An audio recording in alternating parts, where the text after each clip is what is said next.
The Denver Broncos got dog-walked by the Detroit Lions in Saturday's disappointing showdown in prime-time action. How does this impact the Broncos' playoff chances? We'll dive deeper into that and recap this disappointing game on today's brand new episode, Locked on Broncos. You are Locked on Broncos, your daily Denver Broncos podcast. Part of the Locked on Podcast Network. Your team every day. The Broncos lose in embarrassing fashion in primetime to the Detroit Lions 42-17 to drop to 500, 7-7. What lies ahead with 3 games remaining? We'll break it all down in today's Locked on Broncos post-game report here on the Locked on Podcast Network, your team every day. Thank you so much, Broncos Country, for tuning in despite the Broncos losing. Whether they win, whether they lose, we appreciate you making us your first listen of the day every single day. And a special shout out, as always, to all the everydayers out there in Broncos Country. You can get this podcast for free on YouTube or wherever you get your podcasts. I'm Cody Roark, Broncos reporter for Mile High Sports, joined alongside by Sayre Bedinger, site expert for OmniOrange.com. Today's episode of the show is brought to you by our friends LinkedIn Jobs. LinkedIn Jobs helps you find the qualified candidates that you want to talk to faster. Post your job for free at LinkedIn.com/LockedOnNFL. That's LinkedIn.com/LockedOnNFL to post your job for free. Terms and conditions apply. Sayre, I mean, coming into Saturday's game, we had hyped it up. We've ramped it up. We said, okay, hey, this is a playoff game essentially for the Denver Broncos. You had 2 really good teams, 2 teams. You had one team that was on the rise that have won 6 of their last 7 games with the Broncos. The Lions, who had gone a little bit of a slump. This was a game that the Detroit Lions got right against the Broncos, and it wasn't even close for the duration of this game. No, it really wasn't. It was a pretty embarrassing performance by the Broncos. Unfortunately, after it looked like they may be getting off to a really strong start in this game, right? Obviously, you get the Lions to punt on their first offensive possession, then the offense seemingly just goes right down the field, right? And they go to Jerry Jeudy, just like we kind of hoped they would go right back to him. And unfortunately, man, it just really the turnover from Russell Wilson, it was poorly timed, as all turnovers usually are, right? But I mean, it really set in motion kind of a chain of events, unfortunately, kind of just dismantling the momentum the Broncos had built there. But really, the story is defensively, this is the worst game the Broncos played since that Chicago game way back in, I think, week 5 or something like that, week 4. And really the worst defensive performance overall since the Miami game. Kind of had a similar vibe to that. You and I were just talking before we hit record on this episode here. It really felt like the Lions could do whatever they wanted, whenever they wanted offensively. It didn't matter if it was first down, second down, third down, fourth down. I mean, I think they punted 1 time after the first quarter, right? So it was an impressive offensive output from Detroit, which has struggled. We talked about that going into the game. A lot of turnovers, a lot of just sloppy play from them. They've dropped 2 of their last 4 games, but they got right against the Broncos in a big way. Well, and look, I think early on the story was, okay, hey, the Broncos offense, after what you had talked about, we'll dive deeper into that in a little bit later here in the show, but the defense forces the Lions to punt on 3 straight possessions. And okay, hey, you know what? The defense, they came to play. They're ready to rock and roll. And then all of a sudden, the Lions just couldn't stop scoring. I mean, you look at it here, punt to start the game, touchdown, touchdown, touchdown, touchdown, touchdown, punt, touchdown. That's how the Lions finished this game here. They just took it to the Broncos defense. You mentioned that Jared Goff having a career night, having all the time in the world. And this was a game where Denver's pressure just couldn't get home. No matter what they did, no matter what stunts or looks that they sent, the offensive line for the Detroit Lions was a little more upgraded. They got some guys back from injury, and Denver's pressure couldn't get home, which allowed Jared Goff and that Lions offense to really just carve up Denver in any way you could imagine, right? In the passing game, in the run game. I mean, in this game specifically, the Broncos, they allowed 448 yards total in this game. 5 of 10 completion percentage on third down here for the Lions. 50% success rate for them. And then they averaged 7 yards per play during the course of this game here, and they allowed over 185 yards on the ground. Jahmyr Gibbs seemed like every time he touched the ball and got to the outside, he was going to pick up a big chunk there. 11 carries, 100 yards, and 1 touchdown. He averaged 9.1 yards per carry. David Montgomery had 17 carries for 85 yards, averaged 5 yards per carry. So when Denver couldn't stop the run, they'd try to sell out to do that, and then Goff would hit them with play action, and he was just efficient. 24 of 34, Sayre, 278, 5 touchdowns, a 134.6 passer rating. I mean, this This was an embarrassing performance for Denver defensively. They couldn't cover anybody. They couldn't stop the run. They couldn't get pressure. And also, we saw another sign that we saw a little bit back to those games that you mentioned against the Chicago Bears, the Miami Dolphins. Denver's tackling was very poor in this game. Yeah, it really was. It was embarrassing. I even on my Twitter account, Cody, I had to single out, although it was a Hawkeye, Josie Jewell. I felt like he was kind of one of the exhibit A of struggling tackling in this game. Got absolutely just a perfect stiff arm from Amon-Ra St. Brown put on him. But earlier in the game, missed another tackle there that led to a touchdown on Sam Laporta. So it was just a bad game tackling overall from this Denver defense. Bad game of coverage over the middle of the field. I mean, the Lions just had whatever they wanted. So whatever metric you want to use or whatever category you want to look at, man, this was the bad version of the Denver Broncos defense. We've been seeing them dominate for 9 straight weeks there, where they averaged allowing only 16.8 points per game. And if you extrapolate that over the course of a whole season, hey, they'd be number 3 in the entire NFL right now. So the defense was playing a dominant brand of football, but they were not that way after the first quarter in this game. And they could do nothing right. They could not rush the passer. They couldn't stop the run. They couldn't play in coverage. That even when the Lions were throwing up 50-50 balls, the Broncos defensive backs couldn't make the play on the ball. It was the receivers for the Lions making the plays. So just like I said, whatever category you want to use from this game, it was bad for the Denver Broncos defense, and putting this offense, Cody, in a hole, well, it felt insurmountable there. As maybe 14-0 was when it really felt like it was getting out of hand. I mean, that's what I tweeted as well. I put out there like 14-0 feels like a death sentence with how stagnant the offense has gone. And obviously, we'll dive deep into the Broncos offense, really what had happened in this game. What are our areas of concern here going forward? We'll dive deep into that here on today's episode of Locked On Broncos. Real quick, Broncos Country, today's Locked On Broncos postgame report is brought to you by our good friends over there at LinkedIn Jobs. And when you're hiring for your small business, you want to have as many top-tier candidates as possible to interview. That's why you have to check out LinkedIn Jobs. LinkedIn Jobs has the tools to help find the right professionals for your team faster and for free. LinkedIn isn't just another job board. LinkedIn has a vast network of more than 1 billion professionals, which makes it the best place to hire. Hiring is easy when you have that many quality candidates. So easy, in fact, that 86% of small businesses get a qualified candidate within 24 hours. LinkedIn knows that small businesses are wearing so many hats and might not have the time or the resources to hire.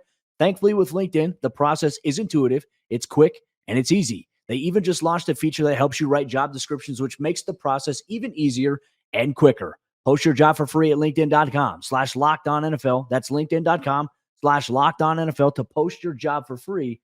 Terms and conditions apply.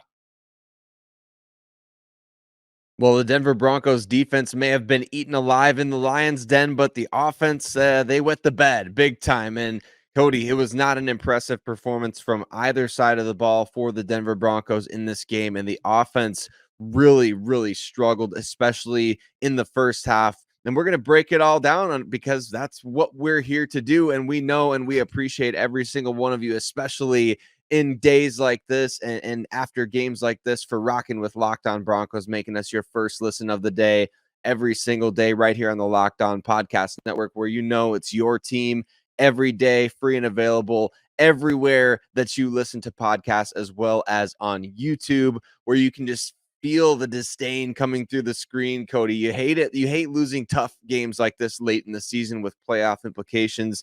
It's a gut punch. And for the Denver Broncos offense, look, they've been towing the line the last handful of weeks, if not the last couple of months, with playing a certain brand of football that only works if your defense is giving you extra possessions, right? And when you ask the offense to come back from down 2 scores, well, we know they did it once against Chicago earlier this season, but it's not really their brand. And clearly in this game against Detroit, they were not up to the task. No, they weren't. And look, I think we got a little bit of fool's gold in that first quarter, on that first drive at least, right? Because all of a sudden the Broncos run some RPO stuff with Russell Wilson, delivers a beautiful strike to Jerry Jeudy, goes 40 yards downfield. It's like, all right, hey, the Broncos are in business. And then you have the naked boot action where a guy comes free, blasts Russell Wilson. He fumbles the ball. We've talked about ball security in a sense. I've never really been a big fan of the naked bootleg in today's NFL because it's always, hey, you're leaving a guy unblocked every time and you're hoping you can float the ball to the flat on a crossing pattern. It's a tough ask to do, especially with shorter quarterbacks. But, aside from that, Russ got blasted. At that point, you got to just take the sack and hold on to the ball, secure it. It was a costly turnover that led to a 30-yard return downfield. Luckily, Denver's defense bumped the Lions out of field goal range and held them nothing. So it kind of negated it. But the overall thing is, like, even though that the Lions didn't score on that drive from Denver's turnover, they captured the momentum defensively. Their defense, who's been struggling, they were allowing almost 30 points per game over the course of the last 4 weeks. They suddenly said, you know what? We've got the energy. We've got the momentum. And Aaron Glenn put everything on the line and said, you know what? We're just going to send pressure every single play. Like, even in the fourth quarter, he was sending 8-man pressure stunts there at Russell Wilson, the Broncos offense, and Denver had no answer for it. I mean, the overall flow in the first half was disappointing. Denver went down 21-0, couldn't do anything with the football, couldn't move it after that drive there. There was one play. I mean, I'm not going to spend too much time harping on it, but Adam Troutman on third down got blasted helmet to helmet. No flag. They didn't call it. That was Kareem Jackson. He would have been suspended or arrested on the field by the NFL if that were the case. But apparently it was a big hit. It was a good hit. That's one thing we heard the announcer say too. It was a good hit. So for me, it's just, all right, there's a lot of inconsistencies in the league. Not sure if that would have changed the course of the game or any momentum, but Detroit ran with it there. Denver went into halftime, Sayre. This is the most disappointing part of it. 75 total yards of offense at halftime. And practically the run game for Denver's offense, in this game specifically, it was non-existent. That's something that's been their identity, is the run game. You mentioned it. If Denver's defense isn't generating takeaways or getting them extra possessions, it's a recipe for disaster. Well, no run game is also contributing to that as well. It is, and especially because Javonte Williams was bottled up in this game, Cody, and it didn't matter if he was getting handed the ball or if they were throwing him the ball. He even slipped on a play where they tried to throw him the ball out in the flat there. I mean, it was just a bad game from everyone overall, not very well schemed, and you hoped that this game against Detroit that you may at least be able to have some sort of advantages offensively, because they've struggled defensively, allowing nearly 30 points per game since their bye week.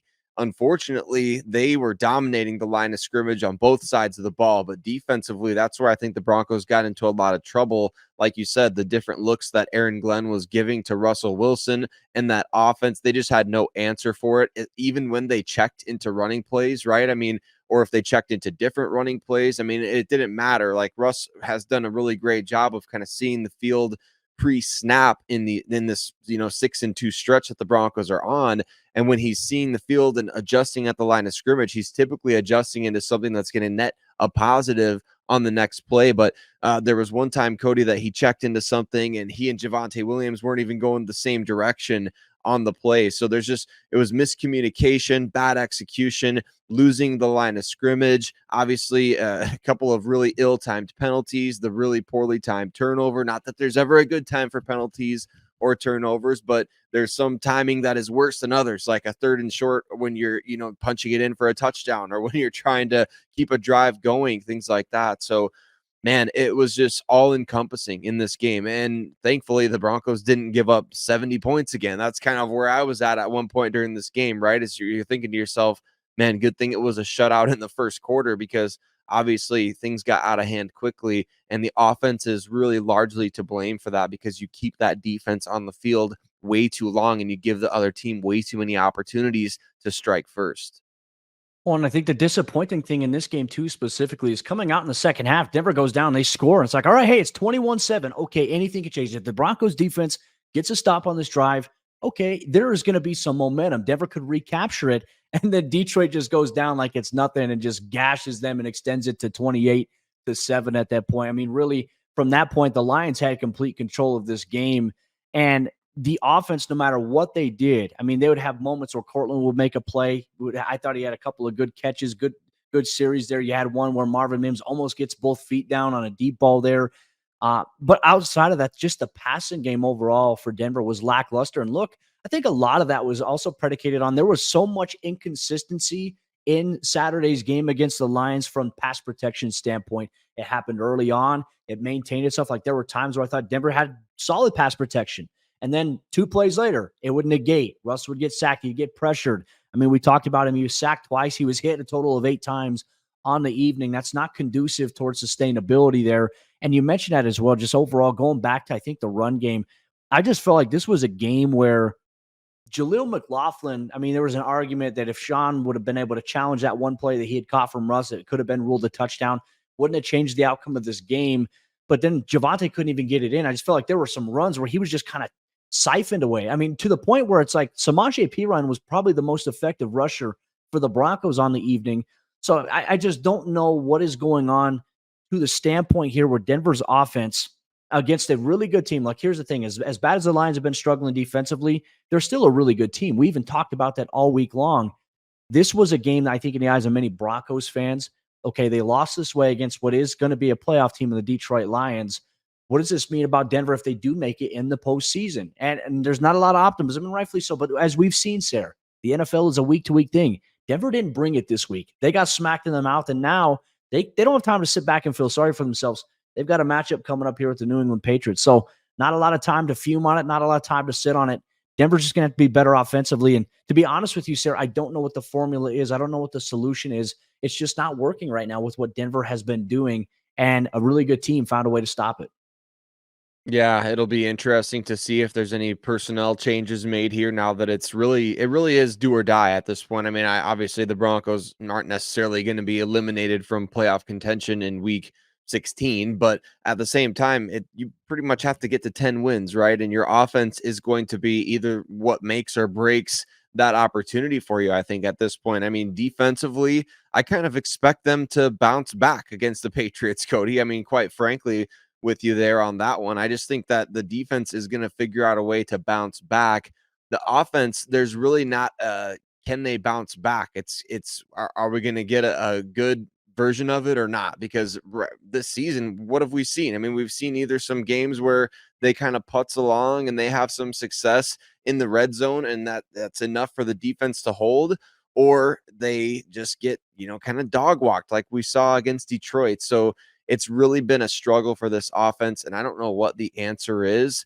I don't know what Sean Payton's going to do, Cody. Is it benching Javonte Williams and giving more snaps to Samaje Perine, who has probably been the best back over the last couple months? Is it, opening up the passing game even a little bit more and letting Russ go out there and maybe take more risks and be willing to live with the results? I don't know, but it's going to be interesting to see how he approaches these final 3 weeks, especially with a tough defense coming to Denver next week. It's going to be very interesting here. Denver's going to have to win out. And how does this impact their playoff chances? We'll dive a little bit deeper into that here on today's episode, Locked On Broncos. Today's Locked On Broncos postgame report is brought to you by our friends over there at FanDuel Sportsbook. As you all know it, America's number one sportsbook. As the weather gets colder, the NFL offers to stay hot on FanDuel. Right now, new customers, they can get $150 in bonus bets with any winning $5 moneyline bet. No matter what sport you place the $5 moneyline bet on, whether it's the NFL, NBA, NHL, if the team that you select on the moneyline with the $5 bet wins, you will get $150 in bonus bets. Yes, that's $150 if your team wins. If you've been looking and thinking about joining FanDuel, there's no better time to get in on the action than right now with sports in full swing across the board. Their app is super easy to use. There's a wide range of betting options, including spreads, player props, over-unders, and more. So visit FanDuel.com/lockedon and kick off the NFL season. Once again, FanDuel.com/lockedon and kick off the NFL season. FanDuel is the official partner of the NFL. As we jump into the fourth quarter action on today's episode, Locked On Broncos, the Broncos drop a disappointing road game to conclude their 3-game road trip. They finished that 1-2 as they look to make a postseason push. The loss hurts the Broncos' playoff chances, but there is still a statistical chance. We'll tell you what that looks like here going forward here on today's episode, Locked On Broncos. Real quick, just want to say thank you so much once again, Broncos Country, for tuning in and making us your first listen of the day every single day. Whether the team wins, whether the team loses, we have you covered every single day all year long here as it pertains to everything in Broncos Country. Just too many things that the Broncos could not recover from in this game. We talked about earlier on, they kind of wet the bed offensively. Defensively, they couldn't recover after getting gashed open a little bit. They couldn't stop the bleeding, if we're speaking so figuratively here. But overall, Saturday was not a good day for the Broncos from a win-loss standpoint, and also with some other action from some other teams around the AFC, including the Cincinnati Bengals and and the Indianapolis Colts, who are in that playoff hunt as well with Denver losing and those teams winning, Sayre, doesn't make the Broncos' path to the postseason easier. No, it definitely doesn't, and especially going into Sunday action where now you got to hope the Dallas Cowboys can beat the Buffalo Bills. You got to hope the Tennessee Titans can take care of business against the Houston Texans, who are going to be starting old friend Case Keenum out there at the quarterback position. So, I mean, it's going to be a fascinating Sunday, and I know you and I are going to talk about that kind of after all the different goings on happen in the AFC as we watch that playoff race kind of unfold. Nice to have the Steelers lose, but obviously that comes with the caveat that the Colts won, right? So you have a couple of AFC teams jumping into those new wild card spots now, the Bengals and the Colts in that 6th and 7th spot, along with the Browns, who are in that 5th spot right now. We'll see what happens with them against, I believe they play Chicago. So that's going to be an interesting matchup, but it's not a good day Saturday for the Denver Broncos. Of course, you look at all this other stuff around the league and all these other teams winning, like the Bengals winning, the Colts winning, all these other teams winning or losing. It doesn't matter if you win your games, right? So the Broncos not taking care of business is the reason why you've now got to care about all these other teams and them, whether or not they're going to take care of business. And you got to hope that some of these other teams stumble because, well, all these other teams are hoping that the Broncos would stumble. And here they went and laid a huge egg against the Detroit Lions. And they helped out a lot of these AFC teams. They've given other AFC teams hope. And that's kind of one of the worst aspects of this, isn't it? Is the fact that you want all these other teams to do their part to, all right, let's pave the way for the Broncos to get in. This is the hot team right now. This is the great story. And then all of a sudden you go out and you play as badly as you did against Detroit. I mean, it's certainly not a good look for this Denver Broncos team. No, it's not. And look, essentially, we've been saying this. Okay, hey, Denver, the room for error each week is going to get smaller and smaller. After this loss, they no longer have any room for error. They can't afford to lose another game. They got 3 games left. New England on Christmas Eve. The Los Angeles Chargers, who just made wide sweeping changes. They got rid of Brandon Staley, Tom Telesco. They got an interim coach. We've seen how that can galvanize some teams somehow in the NFL. And then a tough road game against the Las Vegas Raiders. I mean, if Denver does win out there, they have a really good shot at getting into the postseason.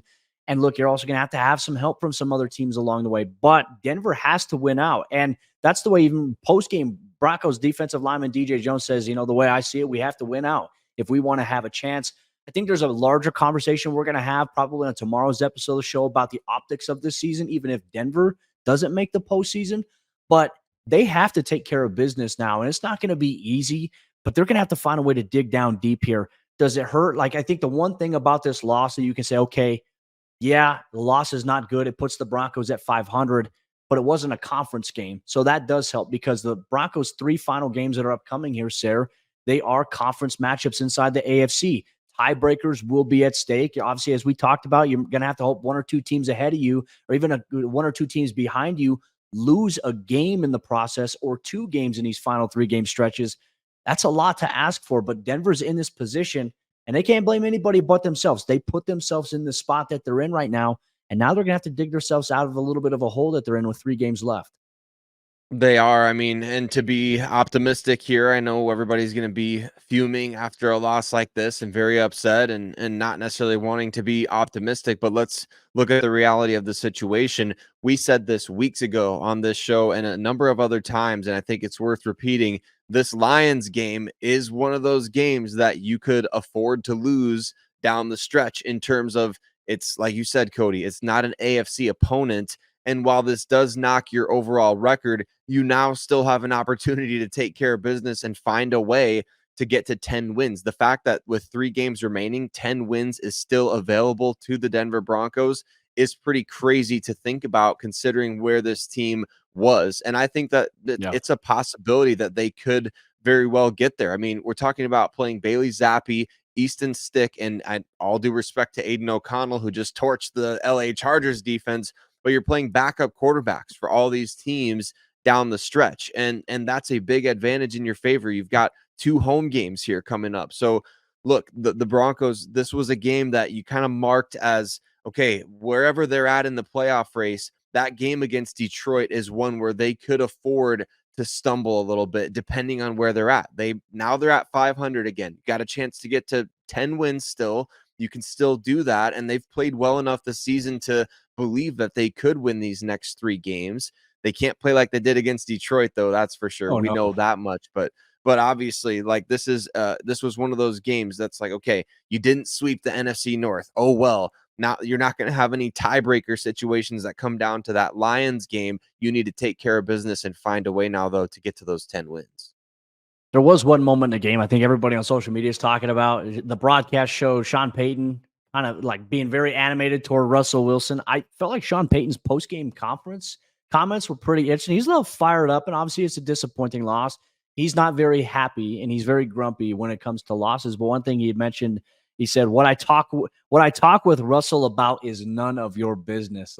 So, I mean, he's right, but I mean, when it's on camera, everyone's going to ask about it. Everyone's going to be like, hey, you had a very animated conversation with Russ. He said it wasn't really at Russ. It was more so frustrated that they didn't get the call that they had wanted, and that what I talk about with Russ is none of your business. A little bit of fire there from Sean Payton, but just – I felt like Denver just didn't look prepared for this game, which is a little disappointing. I understand a little bit of a shorter week, not really by much, because usually, okay, hey, Saturdays you're in your hotel, you go play on Sundays. It wasn't as big of a dramatic shift this week here for the Broncos, and they came out flat. And Alex Singleton said in the postgame, he said, we sucked. He said, we got to move on, and we got to go focus on New England and get right. So the mindset is, hey, you know what? It is what it is. You're going to have to process it, go through watching the film once again, see what you did wrong, see where other teams are now going to start to attack you a little bit because of this game. And then you're going to have to make those adjustments. You're going to have to get one step ahead of the competition. And Denver's going to have a chance to do that here with one extra day off, not having playing a Sunday game here as the rest of the NFL does play. Gives them some time to heal up. And I think for the most part, Denver came out of the game against the Lions relatively healthy. So that is a good sign overall going forward here for the Broncos. But no more room for error. They must win out if they want to have any chance at the postseason. It's still possible. That's not us being optimistic. That's us being realistic. They went out. There is a good chance they can make it into the postseason, but they're going to have to do a lot of groundwork here in the meantime if they want to be able to get to that point and even show that they are a playoff team. Saturday's game wasn't very convincing in the eyes of many people in Broncos country, and rightfully so. But you know what? That's why you play the game. It's week to week. It changes every week. What Broncos team might we get this upcoming weekend? Next weekend, actually, against the New England Patriots on Christmas Eve. We'll break it all down this week. We'll build you up to the game as well here on Locked On Broncos. That'll wrap up our post-game report here on today's episode of the show on YouTube or wherever you get your podcast. Do us a favor, Broncos Country, subscribe or follow if you've not done so already so you never miss out on the action. Sayre, Bedinger, and myself on tomorrow's episode of the show, we're going to play an interesting game here. We want to get you involved, Broncos Country. We're going to ask you the question right here. If the Broncos, even if they don't make the playoffs, do you still consider this season a success? We'll debate the pros and cons of that statement on tomorrow's brand new episode, Locked On Broncos.